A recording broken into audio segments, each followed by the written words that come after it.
Right, we are live. Welcome to another episode of Roasting Marshmallows. My name is Rolf Zuid and I am your host. Even though the world around us is changing faster and faster, it proves challenging for companies and individuals to adapt to these changes. For these, change sometimes comes much slower and more painful than they would have hoped. Changing or adapting to change is not simple on any level.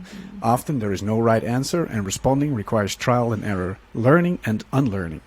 Understanding that you don't have to push, prod, persuade, or punish people to create change in your organization, our guest today, Esther Derby, offers change by attraction, an approach that is adaptive and responsive and engages people in learning, evolving, and owning the new way. She's the author of the book 7 Rules for Positive Productive Change, Micro Shifts, Macro Results for Change by Attraction. In this book, she presents a set of 7 heuristics, guides to problem solving that empower people to achieve outcomes within broad constraints using their personal ingenuity and creativity. You may also know Esther as a co-author of Agile Retrospectives, Making Good Teams Great. Welcome, Esther. Well, thank you so much for having me, and thank you for that lovely introduction. It's really a great summary of the book. Better than the one I wrote. Oh, really? Better than my summary, yeah. I took a lot of the text from your website and from the book and some stuff. So I recognize I'm glad you liked it. Yeah, it's really nice. Thank you. Yeah. So and of course I'm joined today by 2 of my colleagues, Enrique and Panche. Welcome, guys. Thank you. Thanks, Rolf. Yeah. So, Esther, your book, why do we need another book about changing? Why do we need yet another why book why do we need another one? Exactly. Another one. So hostile. Oh. No, well, I don't mean it in a bad way, but my Goodreads list is just way too long already. Well, it's actually, I think, a very different book about change. Okay. Because a lot of the books about change treat change as something sort of stepwise. And you have to go through these stages, and if you follow all the stages, things will work. And they're pretty directive, and many of them include a whole section on how to overcome resistance. So I think it's a very different book about change. So it's a different approach. It's much more complexity informed. It's much more human-centric in terms of really honoring and respecting the people who are being asked to change rather than just pushing them or prodding them or and that is what you mean with by the change by attraction. Yeah, you can attract people to change. And how would you do that to attract people to change? Because the only thing I can imagine how you would do it is by, I don't know, painting a really nice picture, like, hey, this is how the world can be, but that is probably a bit too vague and maybe romantic. Also probably not really realistic in the approach, right? Well, that's actually a common approach. You create I'm sorry, I have to turn something off here. It just made my computer made a noise, and I don't want it to show up in the recording.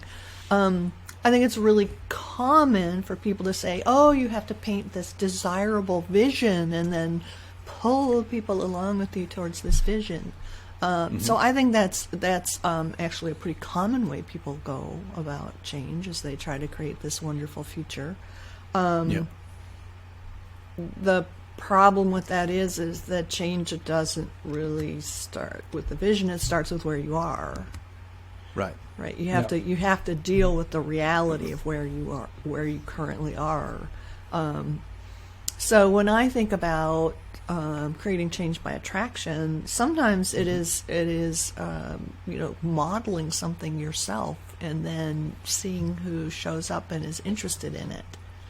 And you can do that on the individual level, but you can also do it on with a whole team or with a whole part of a company eventually.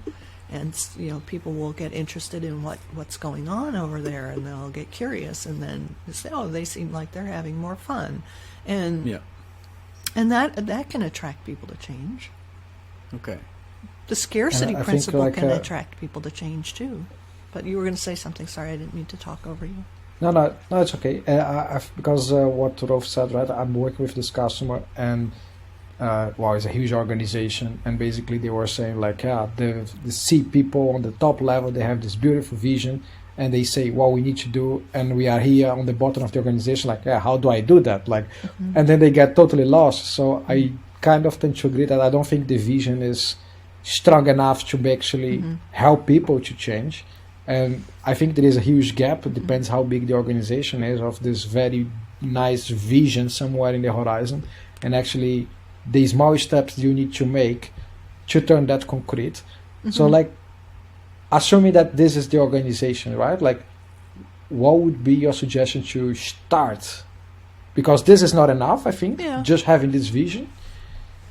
Well, But how to bring that vision to life? I think in some ways it depends on what the vision is, because a lot of the corporate visions that I read about and hear people talk about are about making more money, or being the best at, something that, world-class technology. Doesn't resonate. Yeah, I mean that doesn't resonate with people. So people are attracted to something that has meaning to them, that either sort of intrinsically because of their values or because of the challenge of it. People will do incredible things in the face of certain sorts of challenges. So that can attract people. You think about in the 60s in the U.S., there was this emphasis on, getting somebody to the moon.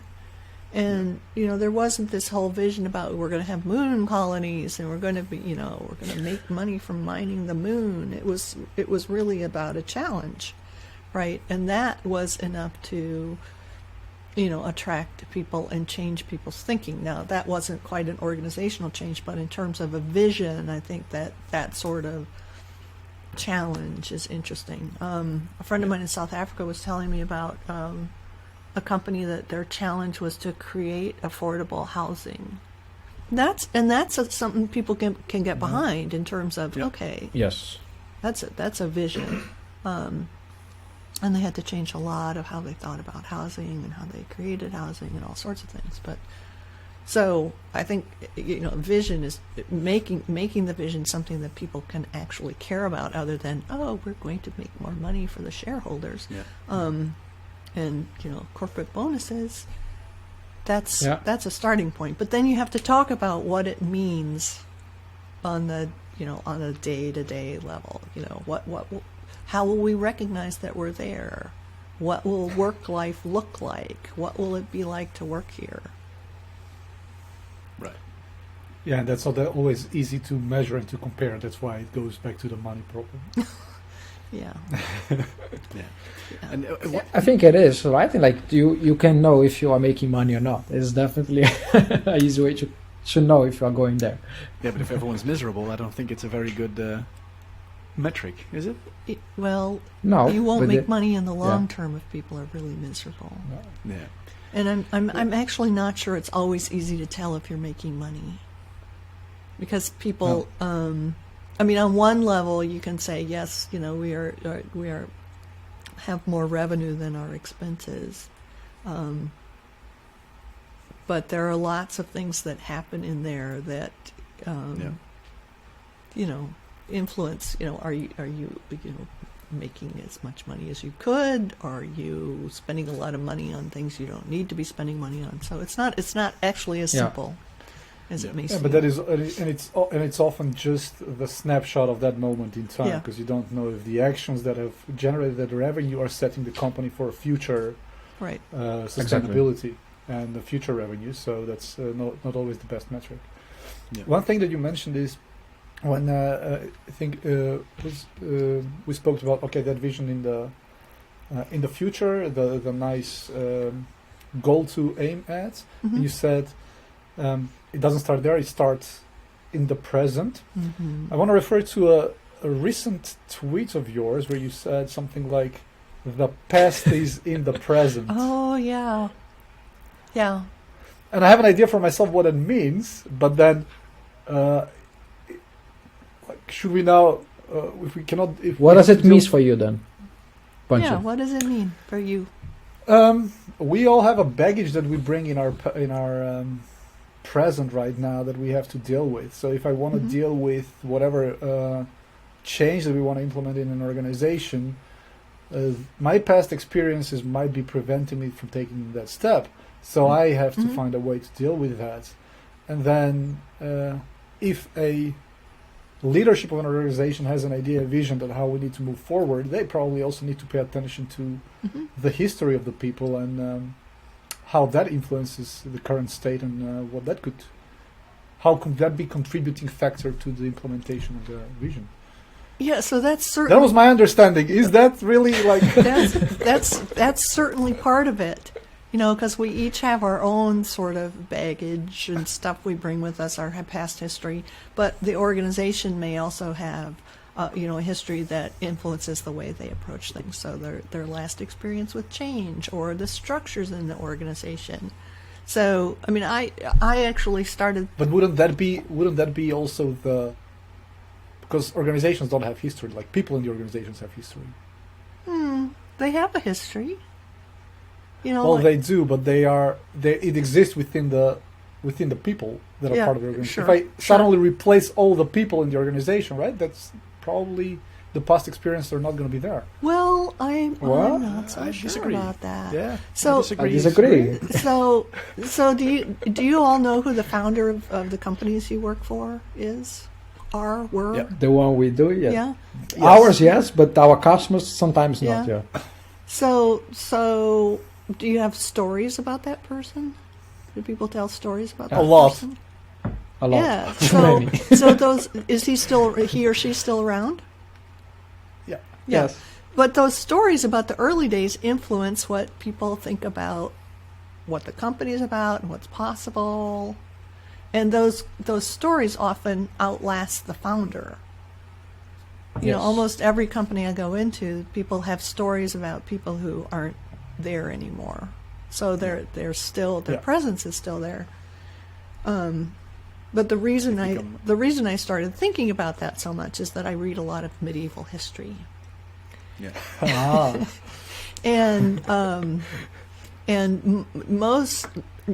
many histories are written from the standpoint of, here we are now. Let's kind of trace back how we got there. So there's a sort of retrospective coherence about it. And a lot of history of the Middle Ages looks at, here are modern nation states. How did we get here? And they kind of find a little path. Yeah. But the book I read recently, I've actually read two of this historian's books. I hope he writes some more because I really like him and the way he approaches things. He says that development is not teleological. History is not teleological. So it does not go towards a particular function. It goes from. So if you think about medieval Europe, which I think about a lot, who knows why I have this particular interest, but I do. It's the development of Europe, particularly in the Middle Ages, was highly influenced by structures left behind by the Roman Empire. Yeah. So the network of cities, that Roman cities, dramatically influenced the development. The network of Roman roads dramatically influenced the development in medieval Europe.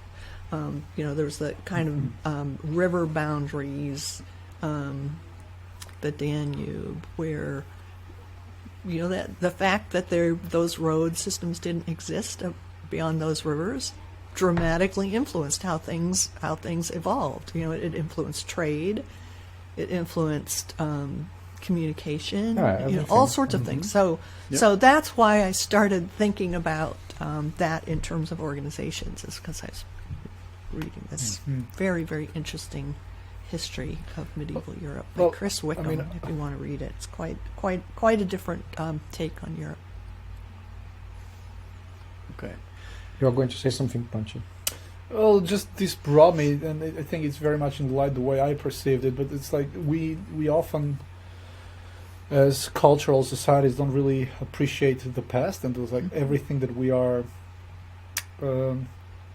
privileged to at this point is a result of efforts being done hundreds and thousands of years before us. We're sort of just standing on the shoulders of giants, and And it's not always visible how that is. Sure.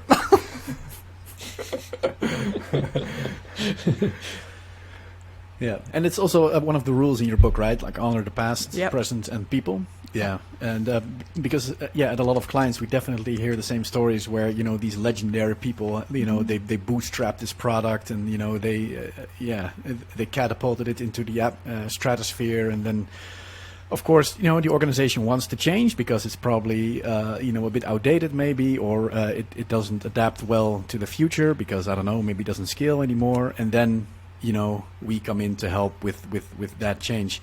And if I understood correctly, you also get asked by companies to help facilitate change. Mm-hmm. Because what you see at a lot of companies is that they are always in a constant state of changing and putting in new policies or new visions maybe, or new whatever. And do you often encounter people just being tired of change and they just want stability for for for sure. a while? For sure. And how would you deal with that in your position? Well, one thing to do is emphasize what's not changing. Right. And the other is to think about the timing of how you change things. So I often think about the change model that Virginia Satir came up with, which says that there's a kind of status quo where things are going along, and then there's a foreign element that comes in, and then there's chaos, and then people begin to have a transforming idea of how to work with that situation, and they practice and integrate it, and eventually reach a new status quo. And the hope is always that the new status quo will be at a higher level of performance than the old, but that's not always the case. Sometimes it's lower. Particularly in organizations. But in organizations that keep piling on changes, particularly if they're big ones, they keep people in chaos. Yeah. And that affects people's ability to work, and it affects their emotional stability and their ability to think clearly and all sorts of stuff. So thinking about that timing is important. Yeah. Because what we've had at the client, for example, is where we came in and we said we have to do everything different, and we just we changed everything. We changed code, we changed team structures. It was super radical, and we also introduced new concepts there. So they had to think different, even new programming languages and everything. And then we reflected back after that customer, and we said well, maybe we did too much in one go. Do you have to dose the changes, or because then you keep them in a state of chaos maybe longer, or do you have to do as much as you can in a short period of time? I think it depends. That's of course. Consultants always say that. It depends. That's not the answer you were looking for, Rolf. Well, I mean, one of the rules is that there is no one thing that works, right? So there isn't one right way. So that's just how it is, I guess. So sometimes if you can introduce tiny changes that don't cause a lot of disruption, you can keep doing tiny changes one after the other. Just as being conscious of the direction of your movement, where you're headed. And there are times where some dramatic change is what's required. Yeah.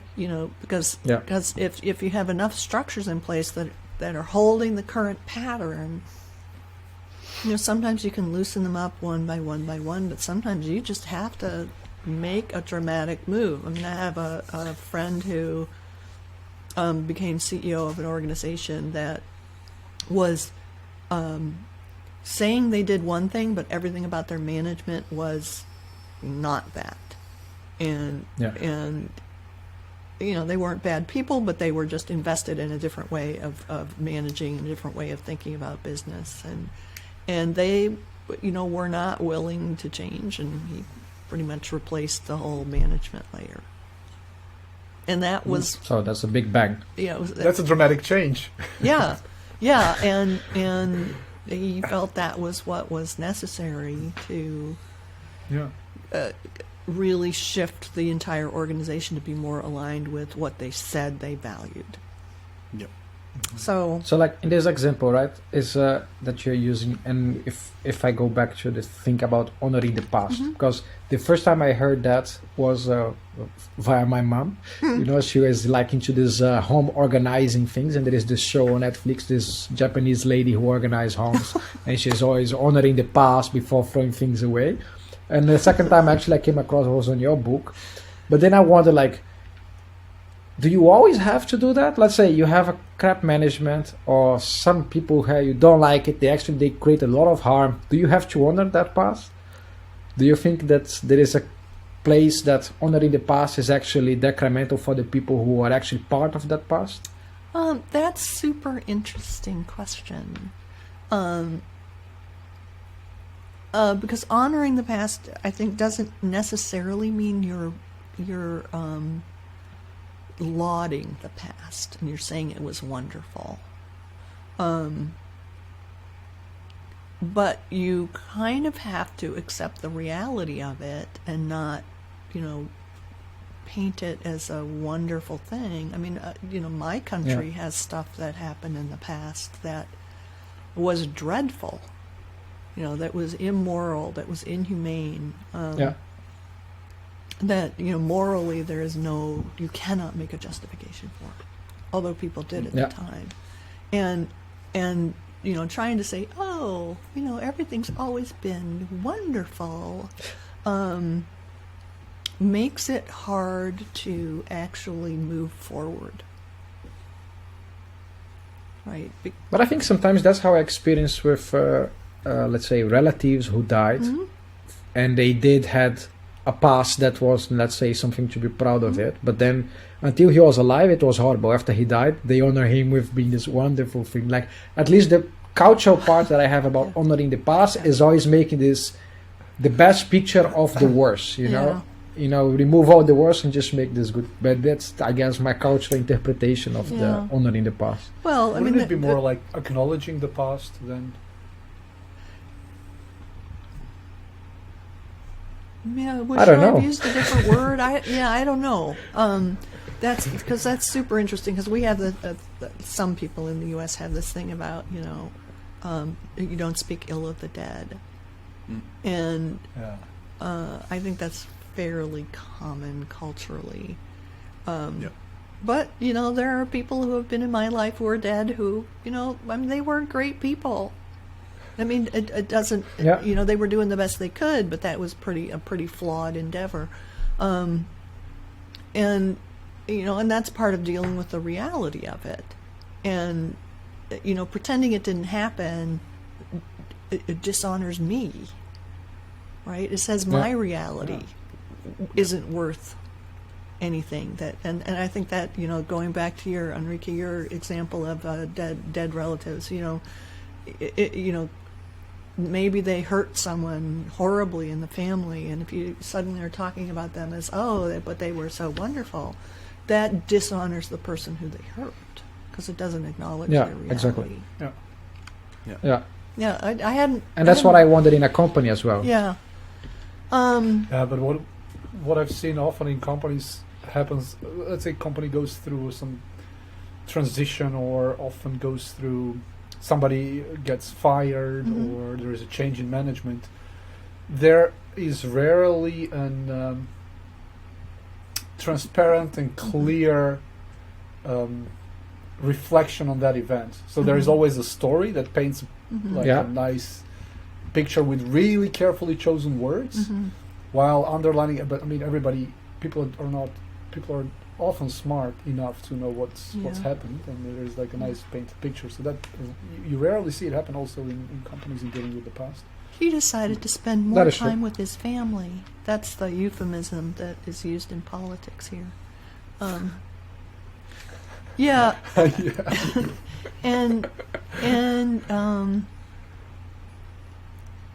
I think there are some things that legally can't be talked about, right? Because of privacy concerns and because of defamation concerns and so forth.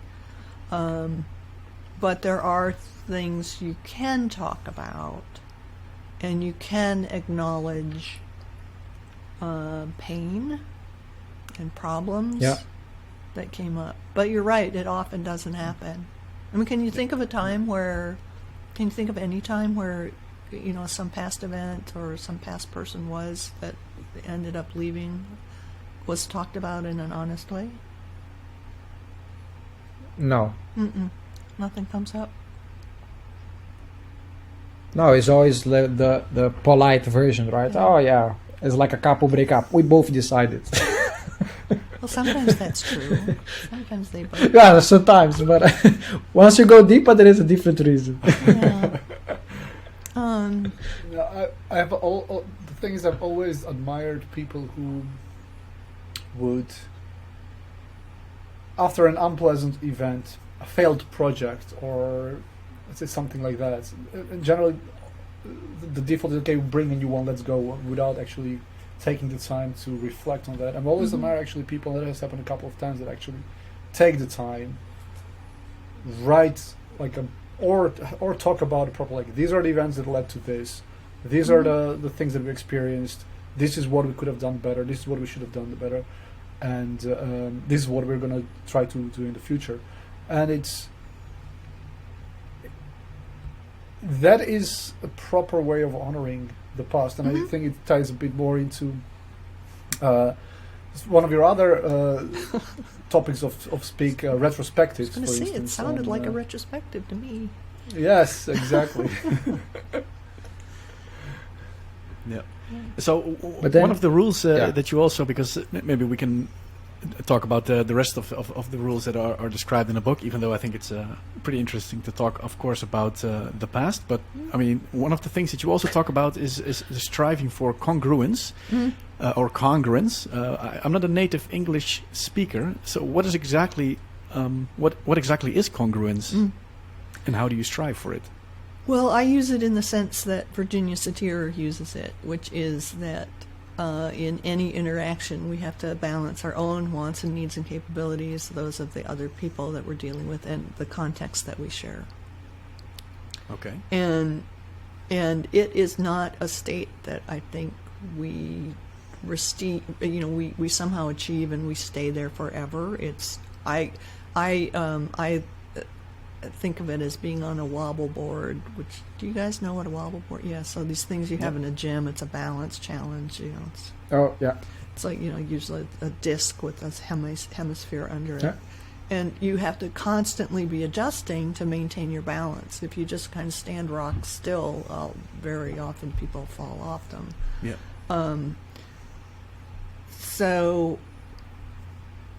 when you don't consider your own wants and needs, what happens? You may say yes to work that you can't really take on without missing family commitments, or working so overtime and getting sick, or you may accept conditions that are not conducive to health. If you don't consider the other person, the other people involved, you may cause them harm. And if you ignore the context, the purpose for the company, then you may be off doing something that doesn't matter. Yeah. So basically consider the other person as persons. Yeah. And then the context, because you're both in a shared context. Right. So the context may be we have a market window to meet, to make sales for this year, and therefore we need to, really prioritize what we're working, Yeah. So. But then why do you think, because like when you say it, for me it sounds very, how to say, human, right? Like sounds very obvious. But then why do we go, because I agree with you, I don't know if you didn't say that, but the reason why you put this in the book is because mostly you probably don't see that in companies, right? Sometimes this is not there. Yeah. So why do you think that is? Why do we miss this, treating other people like people? Oh, well, I think the past is in the present, right? I think, and then I go back to U.S. history, which, many of the colonies were founded on extracting wealth and extracting labor. So when you come from that sort of history, extraction is part of it. So there's another really interesting history book I read called Accounting for Slavery, which is about the origins of modern accounting practices. Which, oh, really? Which didn't. It's how odd to read a book about the history of accounting. I'm not interested in the history of accounting particularly, but I am interested in the history of how things got this way, and the much of the modern accounting practices, their family tree is in slave plantations, where they were extracting labor from enslaved people. And so on some level, way back there in the family tree, there's this idea of extracting labor for profit. And that's my theory about why it is so often that attention to humans is so often absent in companies, because it's about extracting labor for profit. Right. And I'm not against making a profit. I think making a profit is wonderful. And there's actually a lot of research that says that when people are not totally stressed and they feel valued, they do better work. Yeah. Surprising, isn't it? They're more creative. Yes, they're more collaborative. But they don't always do the work that you actually want them to do right now. Yes, and I guess that's the difference. I think that's the difference. Yeah.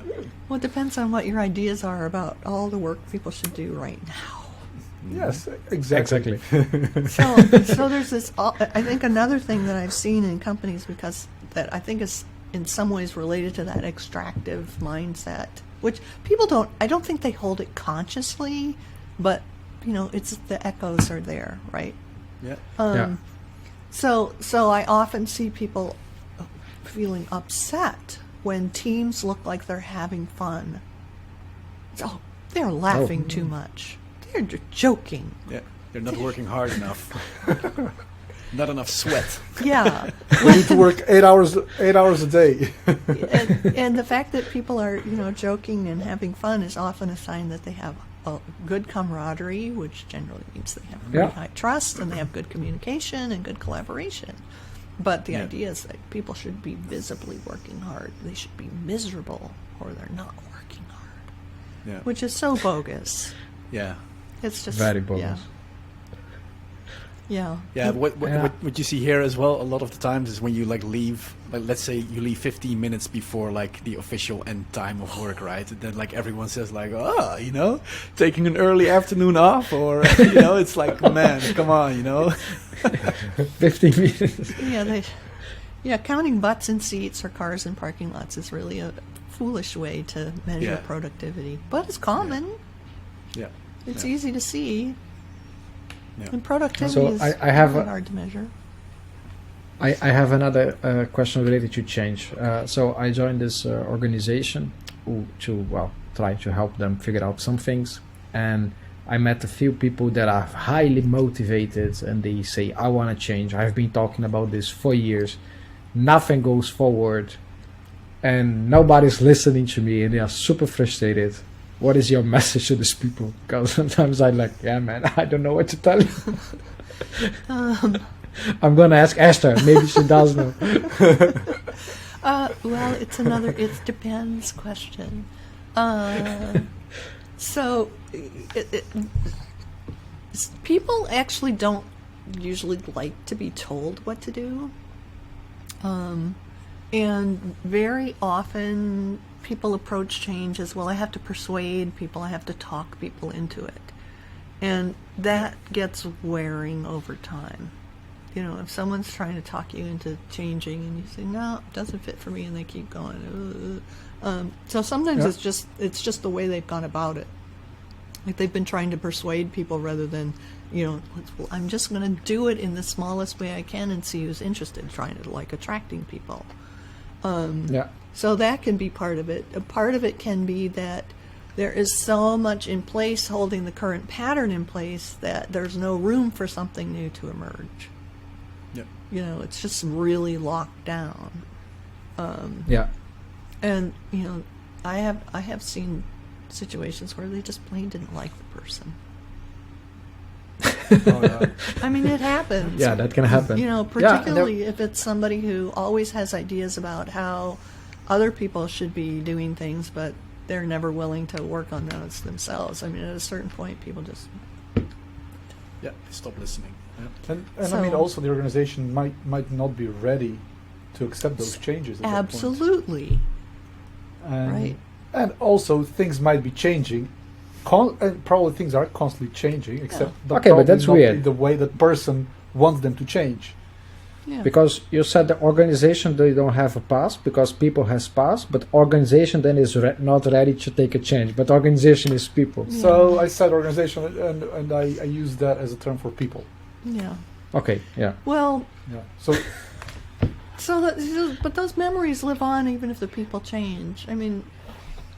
And this isn't people, and I don't remember where I read this, but somewhere I read or heard about a place in Eastern Europe where at some point, I think during the Soviet period, there had been a fence.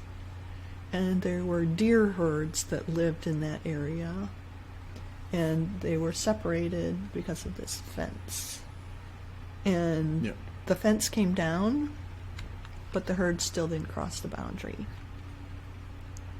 So we aren't deer, but I think those habits perpetuate unless you turn over everybody at the same time, like my friend did with his organization, or you change the structural stuff that holds it in place. So you want collaboration. You could fire everybody who is not collaborating and bring in all new people, but if you still have the same job descriptions and you still have the same reward system and you still assign individual work and blah, blah, blah, you're still not going to have collaboration. So, right. Yeah. Okay. And I also saw that one of the rules is experiment. Little changes limit disruption and allow people to learn. And this also really speaks to me because, I'm a software engineer by trade, basically. And I also like doing little experiments. And I know that you also started as a software engineer, right? I was a programmer. Yeah. Yeah. I saw that you also had a dream of owning a bookstore, but Boy, I'm glad I but you went back. But you went back to software engineering. I did. So, how does your background as a software engineer help you to write this book and to become an expert in this field, this change management stuff? Well, I started making little changes in things when I was a programmer. I mean, I just would notice something and see if I could make any kind of shift in posting things or by organizing things a little differently. So I think one of the things that I was good at as a programmer was I wasn't always able to initially at least consciously draw the links, but I was really good at saying, oh, we're seeing this problem here. Here's the problem we're seeing, but it's caused by something way over here. Yeah. And sometimes it was just this intuitive thing, and it would take a while to trace back all the steps, but that's one of the things I was really good at. And so I think that helped me in knowing that the problem that we're seeing is not always caused here. We may be able to. We may be needing to look some other place in the organization. And it's never a linear problem, I assume. No, seldom.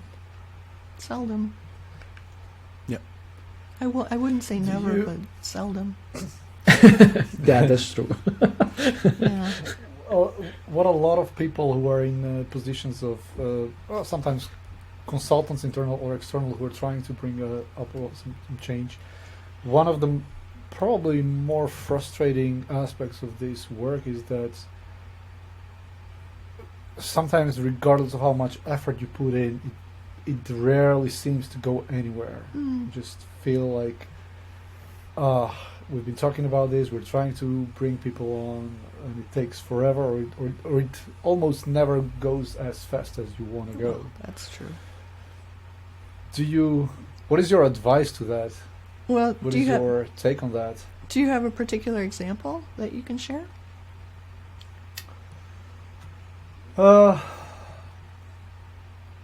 Not really. I do. Okay. Yeah, let's hear it. Go man. ahead. Well, of course, I'm not going to discuss names, but let's say this organization wants to basically become an engineering organization, and they are talking about, but they don't have developers in their thing. They have a bunch of people who do integrations, so it becomes very hard. And they want to do all things with like APIs. They want to do all the things with the buzzwords of the market, like CI/CD on engineering and everything. But then, of course, every time you talk about, people are like, oh, cool story, and then you move on. And they are talking about like for years and years, but they don't have the, let's say, the skills yet to actually deliver on the promise. And then I guess the situation becomes what Punch is describing to me, like, oh my goodness, we're talking and we're going nowhere. And then it becomes a little bit of like this, and I think you mentioned in one of your episodes of your podcast about like, that's what I noticed, that I use this word sometimes. I face resistance, but I don't think I'm facing resistance, but it just does this feeling that it feels like somebody is resisting, but it is not per se a resistance. I don't know if the example makes sense, Punch. Yeah, I think what the question was probably mostly from experience from you guys that you have seen in also in other companies when you've been coaches, when you try to, okay, let's do this, but it just doesn't move. Yeah, well, but I think you hit on it, which is you look at is the organization ready, and you look at what's holding the current pattern in place, and then maybe you look at who benefits from the current situation, right? So somebody's benefiting from the way things are now, and if they have enough power or influence, they might be kind of holding things. But like I mentioned the whole things about collaboration and the things that work against it, that there might be some of those, and they're different for different changes you might want to make. Yes. Yes, that's a good one. Yeah, and the then thing is, if I rephrase that, because for example, like the way how you speak is very calm, right? And then do you yourself ever experience that you get so frustrated in a company, like that you actually start not speaking calm, like, guys, this has to move on? Have I ever done that? I'm sure I've gotten frustrated. Yes. Yeah. But I want to. I'll think about that in my back of my brain. But yeah. I want to go back to the thing about the organization isn't ready, because that's something I've been thinking about a lot. I just wrote somebody a note about it this morning, actually. In education, there's this idea of the zone of proximal development, which says people have all this potential, but they can only do, here's what they can do now. They have this little circle, and what they can do next is here. It's not way out here somewhere. So sometimes, you have to get the organization ready to do some new skill. You look at what can we do next? What's the next best little thing? Maybe it's not TDD. Maybe it's like just starting to write unit tests at all. Yeah. Yeah. And what are the skills? Yeah, and I think it's a valid point, because it's I guess if I compare it to a toddler, right? He's just start walking, and then I want to do him to run and do jumps. It's just not gonna be possible. There is a limitation on the how to say the skills and where people are, and I think indeed, sometimes when we look at change, we want to look at that vision somewhere, and then the question is, why not just do that? Why do we need to do all these steps? Yeah. But I guess this also starts with the conversation when you talked about your book, that you say like other books, they have steps, but then there is some sort of steps as well, or not, for change. Well, I think the step that you need to take depends on what you have observed about the context, right? Yeah. I mean, like the heuristics, writing is inherently linear, so I had to I had to put the chapters in some sort of order. Yeah. But that doesn't necessarily imply that those things have to happen in that order. Right. Yeah, exactly. Except I think starting with congruence is usually a good idea. But Okay. Yeah. Yeah, because without that you cannot talk to people. Yeah. And then if you cannot talk, you can't do your you best cannot do thinking. much. Yeah, you can't do your best thinking. Yeah. We don't have that much time left, and there was one topic that I didn't get to talk. We didn't get to talk about. I was quite curious about your take on retrospectives. We recorded an episode on our podcast a few weeks or maybe a couple of months ago, where we had it was an internal one. We had quite a debate on retrospectives and the utility of retrospectives, and if people should at all do retrospectives, because often they end up being useless. Mm-hmm. So I have to go back and listen to that one. Yes, I think one of our colleagues who was actually really passionate about it. He's not in this podcast, but the point more was that the retrospectives aren't the problem, but like planning them, like, oh man, we're gonna have a retrospective every other Friday, for example, and then he's like, why do I have to wait? If I have if there's something that I want to see improved, I'm just gonna instantly talk to the team about it and Sure. put an action point somewhere and let's do it. Why do we need a retrospective if we just have collaboration and I can just speak up? I think that was if you really condense it to what the argument was, I think that's the point. Yeah, well, I agree with them. If you see something obvious to improve, just fix it now. You don't have to wait. Yeah. And sometimes there is a benefit to stepping back and looking at a little broader period of time. Right. So, we thought that improvement was going to help a lot, but it actually made things worse.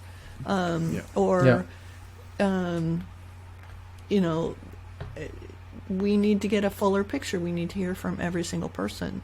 I agree with your colleague. If you see something, just fix it. You don't have to wait. And I also agree. A lot of retrospectives don't accomplish anything, which is a shame. And that can be for a number of reasons. It can be because there's no learning time built in. If people are under enormous deadline pressure and there's features, there's not time to think deeply about what you might want to do differently and learn any new skills. So then retrospectives can feel useless, or if people are afraid they're going to be blamed, then people don't bring up real stuff. Or if the thinking is very superficial, like, oh, we're just going to make 3 columns and dot vote and that's it, without any real discussion.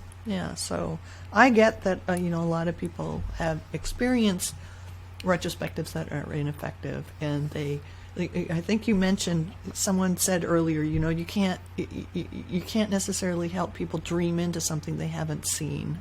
They can't imagine if they haven't seen it. So if you've only seen crappy retrospectives, then it makes sense that you would think they were not great. Right. After listening to some of your talks on the topic of retrospectives, I got the impression that one of your tips actually was to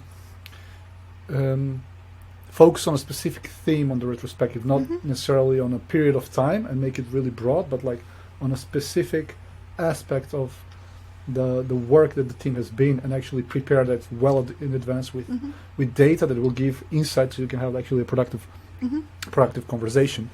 And that seems to be quite a useful advice, I think. Yeah, I mean, if you don't have a focus, either you spend a lot of time trying to figure out what to focus on, or you're all over, all over, and then it's hard to have coherent action. So, I find that that's often helpful. Then there are times when just having a broad discussion is useful too. But in general, I think it helps to have an area you're going to focus on. Not that you've decided, this is our outcome, but we're going to look at technical practices, or we're going to look at our interactions with this other department, or whatever it is. Yeah. And when you talk, because mostly, for example, nowadays retrospective is quite spread, I think, at least in the development teams. But sometimes when you bring this idea to a little bit of like management or some other thing at a higher level, part of the organization, they look at this, at least my experience, a bit of like, I don't want to do that. Like, why shall we do this? Do you experience the same thing? Or do you recommend these people should do retrospective? Yeah, I think managers should do retrospectives and leadership teams should do retrospectives. Because, they need to look at the way they're working and look at what is effective and what isn't effective, and just like everybody else. Which is another, here we go, here's another, the past is in the present, The origins of management, these are the people who had education and the people who viewed themselves as smart, as opposed to the workers who were uneducated and viewed as not smart. That little legacy is with us too, saying like, oh, why would managers need to look at, we're management material. Yeah. I had one final question about the last rule, basically the book that said use yourself. Yeah. Because you need to use your skills of empathy, curiosity, patience, and observation. Mm-hmm. What if you are not curious, or if you're not patient, you're a micromanager, and you just said like, man, I just need these guys to get this stuff done. How do you motivate these people to start with themselves and really maybe change their mindset or their way of working? Well, maybe I'd do a retrospective with them and ask them how well their method is working. I don't know. Yeah. I might ask them if they like to be told what to do. But is it hard for them to, because first they probably need to change themselves before they can be the catalyst of the change in the organization? Is that a challenging thing? Well, it is always easier to change yourself than someone else. Always. So. Yeah. I don't know. I don't know. You have more control. Yeah, that's for sure. You're in control but I guess behavior. That's for sure. It takes some bravery to change yourself too, right? Yeah. So I guess that's the part that I believe people think is easier to change others because they they don't have to look in themselves. It's the illusion of control and power. Yeah, well, if you change, the way you can change someone else's behavior is by changing your own. So, I have a story for everything. You probably know that about me. That's good. But at one point in my life, I had, it's not the best decision I ever made, but I rescued a feral Jack Russell Terrier.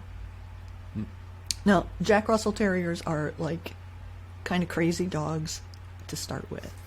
They're like super high, they're super smart, super high energy. They need to have a job. So this dog was feral. He'd been living in a horse barn for a year, and he was a mess. And after the second time he bit me, I called a very well-known, well-respected animal behaviorist at the University of Minnesota. And he came in and watched me and the dog. And I thought he was going to tell me everything that was wrong with the dog. And he said, "Miss Derby, you must stop enabling this dog's aggressive behavior." And it was really all about changing the way I interacted with the dog. And he was never a cute, cuddly dog, but he got to the point where he was, you could live with him, And, I could put my hand in his food bowl and it just didn't seem to bother him. Yeah. But that was all through changing my behavior. So would that be an advice for people who are being micromanaged to start biting their managers? Call Caesar Milan. I wouldn't advocate that. Oh my God. So All right. But might be a way, that your manager It can might be see a that you are unhappy. motivator to consider a change or something. well, yeah. or you could say, I understand it's very important to you to know the status of my work. What do you need to know and when? And then maybe you can have a negotiation about that or a discussion about that. Okay. Or find All right. find another Yeah, manager. that sounds like a better approach. Yeah, biting. Yeah, Yeah, it's not recommended. All right. So I think that will about do it for this episode. Thank you very much, Esther. I've had a blast. Yeah, me too. And, I could talk the yeah, rest of the day with you guys. Yeah, the same here. Could go on and on. Yeah, it's been super fun. Yeah. So yeah, if anyone is interested in Esther's books, then I think they're all available on Amazon. We can include a couple of links in the episode here, and also to Esther's website, and of course to her Twitter profile. I love So Twitter. yeah, Esther. Well, do you use Twitter, right? We saw Yes, some I tweets. love Twitter. Yeah. Yeah. All right. Yeah. Yeah. Nice. And that's also where people can reach out to you if they have any questions. Absolutely. All right, then let's do that. So I want to also thank my other co-hosts, Henk and Panche. Thank you guys as always, and I want to thank the listener as well for tuning in to this episode. If you have any questions for us, you can reach us on Twitter as well. That's at 4scouts, or you can send us an email at podcast@4scouts.nl. Thank you again, and bye bye. Thanks so much for listening to this episode of Scoutcast, Roasting Marshmallows, with your host, Rolf Surd. For more great content and to stay up to date, visit 4scouts.nl and on Twitter at 4scouts. If you enjoyed today's episode, please leave a review and subscribe, and we'll catch you next time on Scoutcast, Roasting Marshmallows.